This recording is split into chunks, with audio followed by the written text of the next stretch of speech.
ಎಲ್ಲರಿಗೂ ನಮಸ್ಕಾರ. ಇವತ್ತು ನಾವು ಎಮ್ ಎಸ್ ಆಫೀಸ್ ಅಂದಾಗ ಮೈಕ್ರೋಸಾಫ್ಟ್ ಆಫೀಸ್ ಅಂತ ಹೇಳ್ಬೋದು. ಈ ಒಂದು ಮೈಕ್ರೋಸಾಫ್ಟ್ ಆಫೀಸ್ ಅಂತ ಬಂದಾಗ ನೀವು ಇವತ್ತು ವರ್ಡ್, ಎಕ್ಸೆಲ್, ಪವರ್ ಪಾಯಿಂಟ್ ಅಂತೆಲ್ಲ ನೋಡಿರ್ತೀರಿ. ಓಕೆನಾ? ಅವೆಲ್ಲವೂ ಕಂಡು ಬರೋದಿಲ್ಲಪ್ಪ ಅಂದ್ರೆ ಎಮ್ ಎಸ್ ಆಫೀಸ್.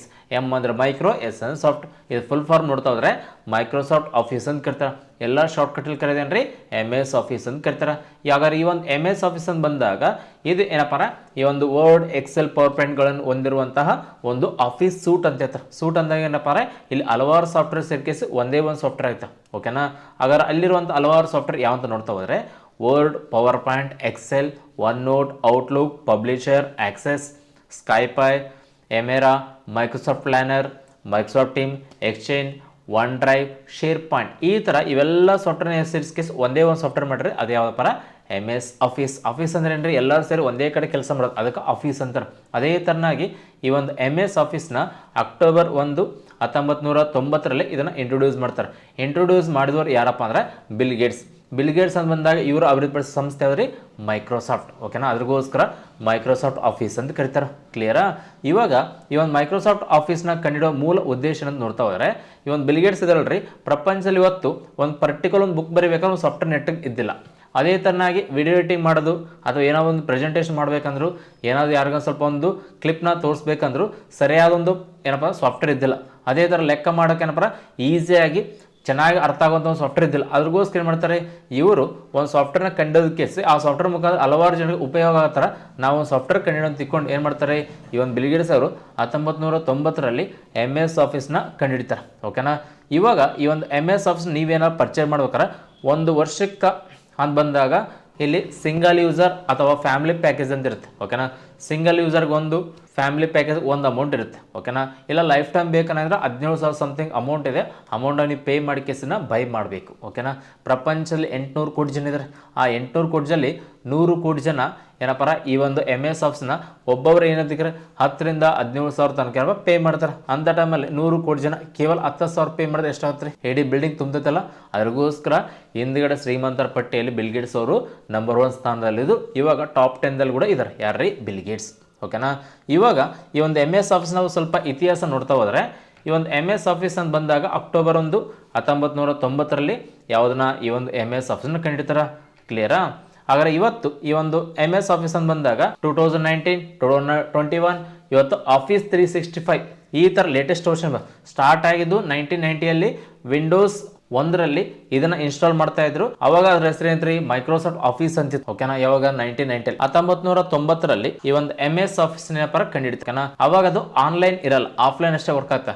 2001 ಇದು ಆನ್ಲೈನ್ ಮುಖಾಂತರ ಕೆಲಸ ಮಾಡ್ಲಂತ ಏನ್ ಮಾಡ್ತಾರೆ, ಈ ಒಂದು ಎಮ್ ಎಸ್ ಆಫೀಸ್ನ ಶೇರ್ ಪಾಯಿಂಟ್ ಪೋರ್ಟಲ್ ಸರ್ವರ್ 2001 ಎಂಬ ಹೆಸರು ಮುಖಾಂತರ ಲಾಂಚ್ ಮಾಡ್ತಾರೆ. ಇದು ಆನ್ಲೈನ್ ಮುಖಾಂತರ ವರ್ಕ್ ಆಗ್ತದೆ. ಅಂದ್ರೆ ಲಾಗಿನ್ ಆಗೋದು, ಇಲ್ಲ ನಿಮ್ಮ ಒಂದು ಡಾಟಾ ಬ್ಯಾಕಪ್ ತಗೊಳ್ಳೋದಾಗಲಿ, ಮತ್ತೆ ನಿಮ್ಮೊಂದು ಸ್ವಲ್ಪ ಡಾಟಲ್ಲಿ ಸೇವ್ ಇರಲಿ, ಅವ್ರ ಅಪ್ಡೇಟ್ಸ್ ಕೊಡೋದಾಗಲಿ, ಇವೆಲ್ಲ ಏನಪ್ಪ 2001 1990 ಎಲ್ಲರೇನಪ್ಪ ಸಿ ಡಿ ಮುಖಾಂತರ ಇಲ್ಲ ಚಿಪ್ ಮುಖಾಂತರ ಏನಪ್ಪ ಇನ್ಸ್ಟಾಲ್ ಮಾಡ್ಬೋದಾಗಿತ್ತು. ಅವಾಗ ಯಾವುದೇ ಕಾರಣ ಆನ್ಲೈನ್ ಡೌನ್ಲೋಡ್ ಮಾಡೋದೇನಿದ್ದಿಲ್ಲ. ಓಕೆನಾ? ಸೊ ಯಾವಾಗ ಏನಪ್ಪ 2001 ಈ ಒಂದು ಎಮ್ ಎಸ್ ಆಫೀಸ್ನ ಆನ್ಲೈನ್ ಥ್ರೂ ತಂದ್ರು. ಅವಾಗ ಅದ್ರ ಹೆಸರು ಏನೈತ್ರಿ, ಶೇರ್ ಪಾಯಿಂಟ್ ಪೋರ್ಟಲ್ ಸರ್ವರ್ 2001 ಅಂದಿತ್ತು. ಅದಾದ ನಂತರ ವಿಂಡೋಸ್ 2003 ಮತ್ತೆ ಇದನ್ನ ಏನು ಮಾಡ್ತಾರೆ, ಸರ್ವರ್ 2003 ಎಂಬ ಒಂದು ಹೆಸರು ಮುಖಾಂತರ ಲಾಂಚ್ ಮಾಡ್ತಾರೆ. ಅದಾದಮೇಲೆ 2007 Microsoft office share point server 2007 ಎಂಬ ಹೆಸರು ಮುಖಾಂತರ ಮತ್ತೆ ರೀಲಾಂಚ್ ಮಾಡ್ತಾರೆ. ಅಂದ್ರೆ ವರ್ಷನ್ ಅಂತ ಅರ್ಥ. ಓಕೆನಾ? ಅದಾದ ನಂತರ 2010 ಶೇರ್ ಪಾಯಿಂಟ್ ಸರ್ವರ್ 2010 ಅಂತಾರೆ. ಓಕೆನಾ?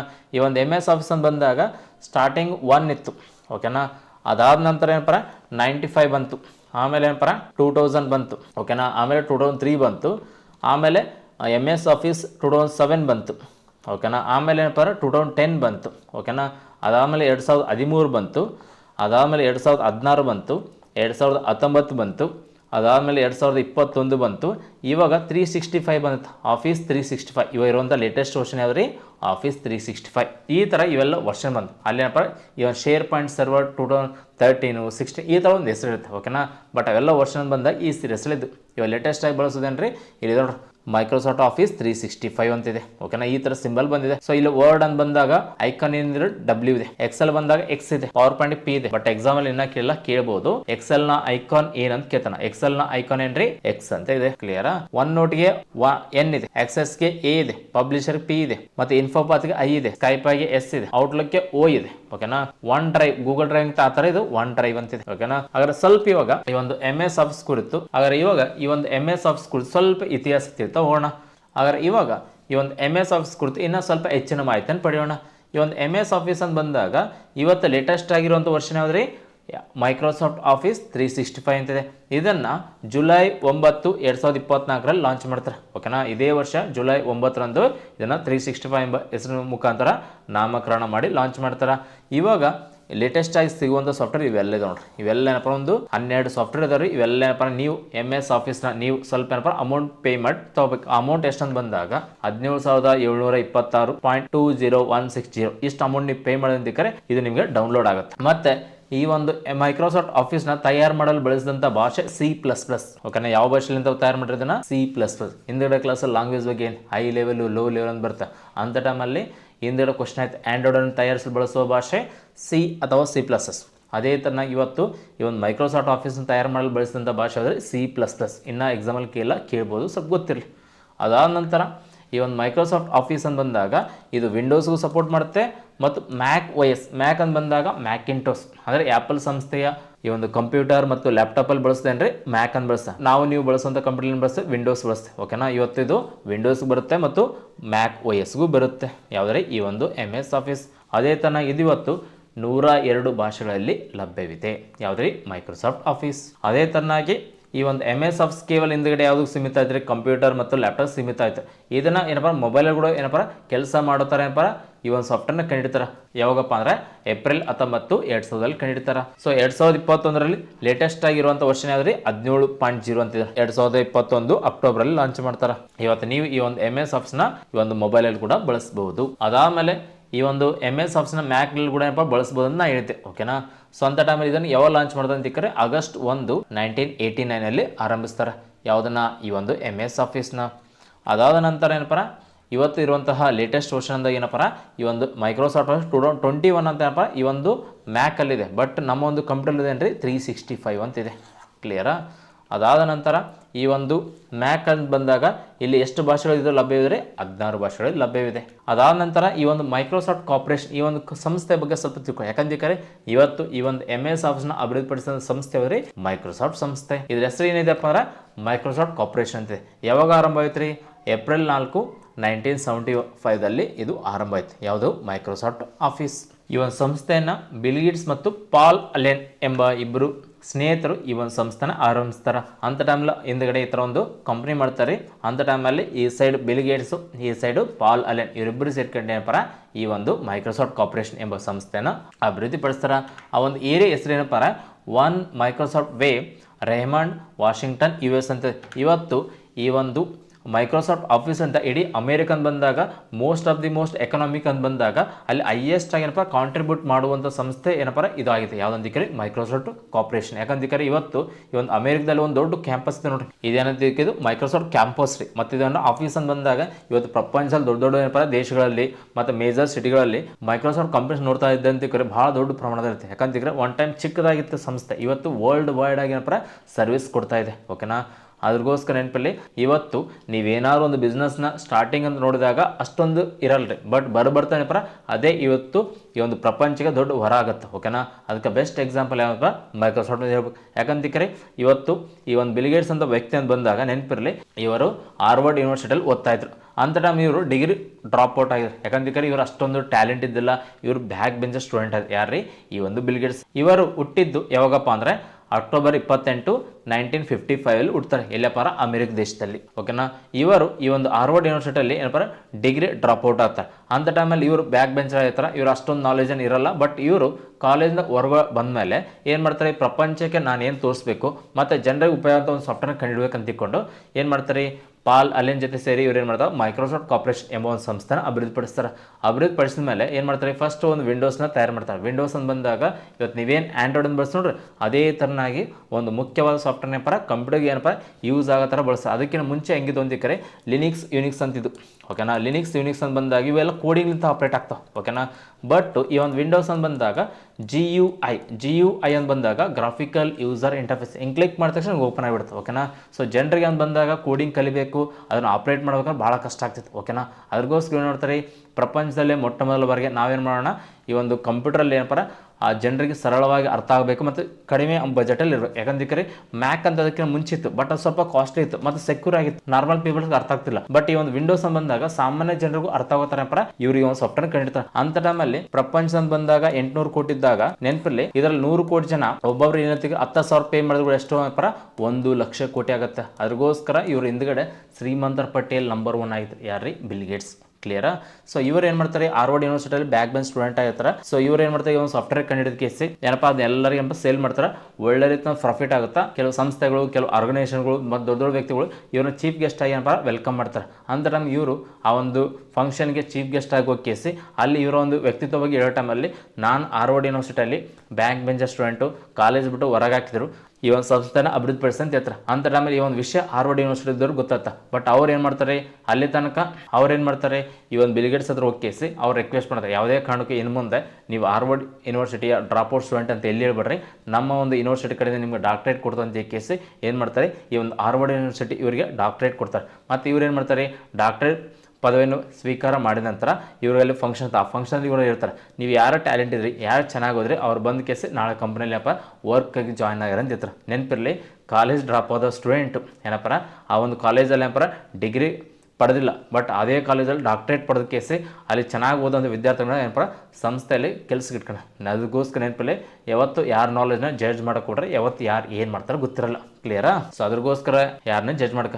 ಇವತ್ತು ಫೇಲ್ ಆದ ಸ್ಟೂಡೆಂಟ್ ಅಂತ ಬಂದಾಗ ನೋಡ್ತಾ ಹೋದರೆ ಅಂಬಾನಿ ಆಗಿರಲಿ, ಮಾರ್ಕ್ ಜುಕರ್ಬರ್ಗ್ ಆಗಲಿ, ಮತ್ತು ಇವರು ಸ್ಟೀವ್ ಜಾಬ್ಸ್ ಅಂತಾರೆ, ಓಕೆನಾ. ಇವ್ರು ಸ್ಟೀವ್ ಜಾಬ್ಸ್ ಅಂತ ಬಂದಾಗ ಇವರು ಆ್ಯಪಲ್ನ ಏನಪ್ಪ ಸೃಷ್ಟಿಕರ್ತರು. ಇವತ್ತು ರಾಬೋಟ್ ಆಗಿರಲಿ, ಭಾಳಷ್ಟು ದೊಡ್ಡ ದೊಡ್ಡ ವ್ಯಕ್ತಿಗಳು ಏನಪ್ಪ ಇವ್ರು ಯಾರೇನಪ್ಪ ಡಿಗ್ರಿ ಓದಿಲ್ಲ, ಬಟ್ ಏನಪ್ಪ ಇಡೀ ಪ್ರಪಂಚದಲ್ಲಿ ಏನಪ್ಪ ಸಾಧನೆ ಇದೆ, ಓಕೆನಾ. ಅದ್ರಗೋಸ್ಕರ ನೆನಪಲ್ಲಿ ಇವರು ತಮ್ಮ ಒಂದು ಆತ್ಮಬಲ, ತಮ್ಮ ಒಂದು ಬುದ್ಧಿ, ತಮ್ಮಲ್ಲಿ ಏನಪ್ಪ ತಮ್ಮನ್ನು ತಾವು ನಂಬಿದರು. ಅದ್ರಗೋಸ್ಕರ ನೀವು ಯಾವತ್ತು ನಿಮ್ಮನ್ನು ನೀವು ನಂಬಿ, ಪರರನ್ನು ನಂಬಕ್ಕೋಬೇಡಿ.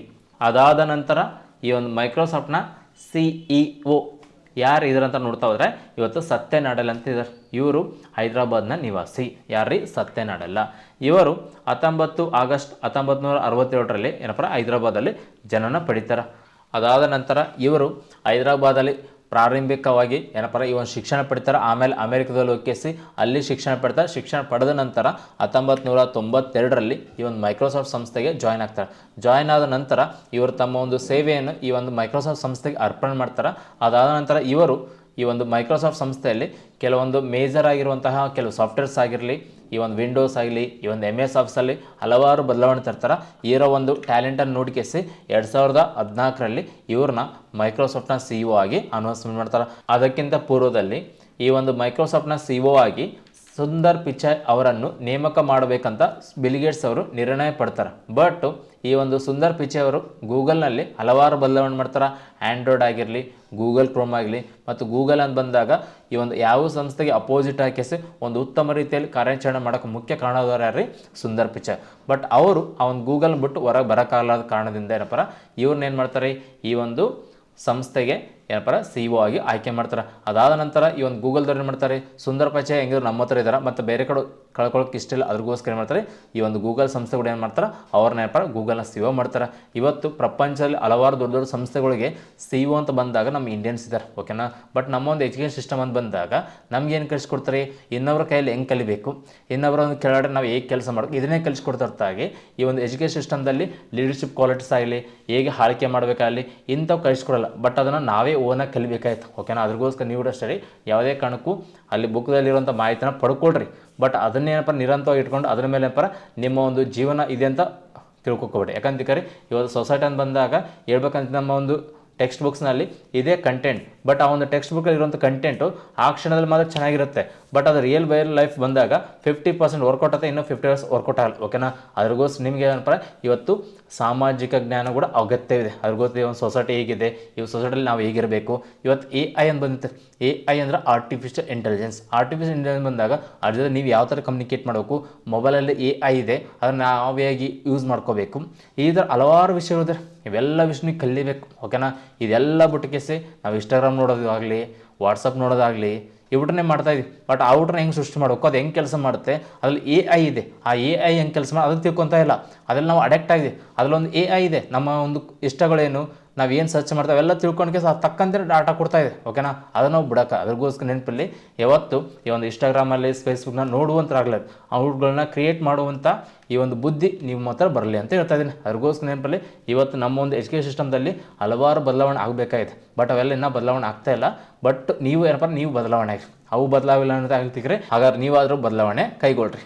ಅದಾದ ನಂತರ ಈ ಒಂದು ಮೈಕ್ರೋಸಾಫ್ಟ್ ಬ್ರ್ಯಾಂಡ್ಸ್ ಅಂತ ಬರ್ತಾವೆ. ಓಕೆನಾ, ಬ್ರ್ಯಾಂಡ್ಸ್ ಅಂತ ಬಂದಾಗ ಇವ್ರು ಏನು ಮಾಡ್ತಾರೆ, ಒಂದು ವಿಂಡೋಸ್ನ ತಯಾರು ಮಾಡ್ತಾರೆ, ಯಾರು ಮೈಕ್ರೋಸಾಫ್ಟ್ ಅವ್ರು.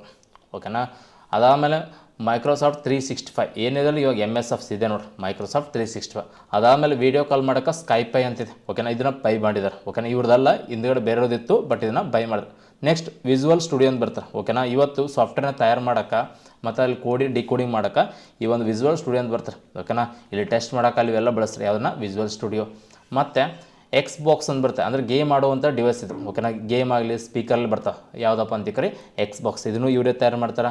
ಅದಾದಮೇಲೆ ಡೈನಾಮಿಕ್ಸ್ ಅಂತ ಬರುತ್ತೆ. ಡೈನಾಮಿಕ್ಸ್ ಅಂತ ಬಂದಾಗ ಇಲ್ಲಿ ಟ್ಯಾಬ್ಲೆಟ್ ಆಗಲಿ, ಫೈನಾನ್ಸ್ ಆಪ್ರೇಷನ್ ಆಗಲಿ, ಸೇಲ್ಸ್ ಆಗಲಿ, ಅಂದರೆ ಇವತ್ತು ಇವೆಲ್ಲ ಮಾರ್ಕೆಟಲ್ಲಿ ಕೆಲವೊಂದು ಸಾಫ್ಟ್ವೇರ್ನ ಇವರೇ ತಯಾರು ಮಾಡಿಕೊಡ್ತಾರೆ. ಲಿಂಕ್ಡ್ಇನ್ ಅಂತ ಬರ್ತಾರೆ, ಲಿಂಕ್ಡ್ಇನ್ಗಳು ಇವ್ರದ್ದು ನೋಡ್ರಿ, ಯಾವುದಪ್ಪ ಅಂದ್ರೆ ಮೈಕ್ರೋಸಾಫ್ಟ್. ಯಾಕಂತಿಕ್ರೆ ಇವರು ಕೇವಲ ವಿಂಡೋಸು ಮೈಕ್ರೋಸಾಫ್ಟ್ ಆಫೀಸ್ ಅಲ್ಲದೆ ಕೆಲವೊಂದು ಏನಪ್ಪ ಈ ಒಂದು ರಿಟೇಲ್ ಶಾಪ್ಗಳು ಕೆಲವೊಂದು ಸಾಫ್ಟ್ವೇರ್ ಇವರೇ ತಯಾರು ಮಾಡ್ತಾರೆ. ಅಂದರೆ ರಿಟೇಲ್ ಶಾಪಲ್ಲಿ ಈ ಕೆಲವು ಸೂಪರ್ ಬಜೆಟ್ ಇರ್ತಾವೆ, ಆ ಸೂಪರ್ ಬಜೆಟ್ ಕೆಲವು ಕಂಪ್ಯೂಟರ್ ಇರ್ತಾರೆ, ಅಲ್ಲಿ ಸ್ವಲ್ಪ ಸಾಫ್ಟ್ವೇರ್ ಡಿಫ್ರೆಂಟ್ ಆಗಿರ್ತವೆ. ಓಕೆನಾ, ಆ ಸಾಫ್ಟ್ವೇರ್ ತಯಾರು ಮಾಡಿಕೊಡೋ ಕೆಲಸ ಇರದಪ್ಪ ಅಂದ್ರೆ ಇವ್ರದ್ದಾಗಿರುತ್ತೆ. ಅದು ಸಾಫ್ಟ್ವೇರ್ ಸ್ವಲ್ಪ ಡಿಫ್ರೆಂಟ್ ಆಗಿರುತ್ತೆ. ಅಲ್ಲಿ GST ಆಗಿರಲಿ, ಡಿಸ್ಕೌಂಟ್ ಆಟೋಮೆಟಿಕ್ ಕಟ್ ಆಗುತ್ತೆ. ಓಕೆನಾ, ಅವರೇ ಒಂದು ಸಾಫ್ಟ್ವೇರ್ ಏನಪ್ಪ ತಯಾರು ಮಾಡಿಕೊಡ್ತಾರೆ, ವರ್ಲ್ಡ್ ವೈಡ್ ಆಗಿ ಇವರು ಸರ್ವಿಸ್ ಕೊಡ್ತಾ ಇರ್ತಾರೆ. ಅದಾದಮೇಲೆ ಸರ್ಫೇಸ್ ಅಂತ ಬರ್ತದೆ. ಸರ್ಫೇಸ್ ಅಂತ ಬಂದಾಗ ಟ್ಯಾಬ್ ಥರ ಇದೆ, ಸಪ್ರೇಟಾಗಿ ಕೀಬೋರ್ಡ್ ಇದೆ ನೋಡ್ರಿ. ಓಕೆನಾ, ಇದೇನಪ್ಪ ಸರ್ಫೇಸ್ ಅಂತಾರೆ. ಈ ಥರ ಸಿಸ್ಟಮ್ಗಳು ಇವರೇ ತಯಾರು ಮಾಡ್ತಾರೆ. ಅದ್ರಗೋಸ್ಕರ ಏನಪ್ಪ ಇವತ್ತು ಓನ್ಲಿ ಒಂದ್ರ ಮೇಲೆ ಡಿಪೆಂಡ್ ಆಗಿಲ್ಲ, ಇವತ್ತು ವರ್ಷಕ್ಕೆ ಎಷ್ಟೋ ಕೋಟಿಗಟ್ಟಲೆ ಏನಪ್ಪ ಲಾಭವನ್ನು ನೋಡ್ತಾರೆ. ಯಾರ್ರೀ, ಮೈಕ್ರೋಸಾಫ್ಟ್ ಸಂಸ್ಥೆ. ಓಕೆನಾ, ನೀವು ಕೂಡ ನಿಮ್ಮ ಒಂದು ಸಾಧನೆ ಸ್ಟಾರ್ಟಿಂಗ್ ಚಿಕ್ಕದಾಗಿರಲಿ, ಆಮೇಲೆ ದೊಡ್ಡದಾಗಿ ಬೆಳೆಸ್ರಿ. ಓಕೆನಾ, ಹಾಗಾದ್ರೆ ನೆಕ್ಸ್ಟ್ ಕ್ಲಾಸಲ್ಲಿ ನಾವು MS ವರ್ಡ್ ಬಗ್ಗೆ ಡಿಸ್ಕಷನ್ ಮಾಡೋಣ ಅಂತ.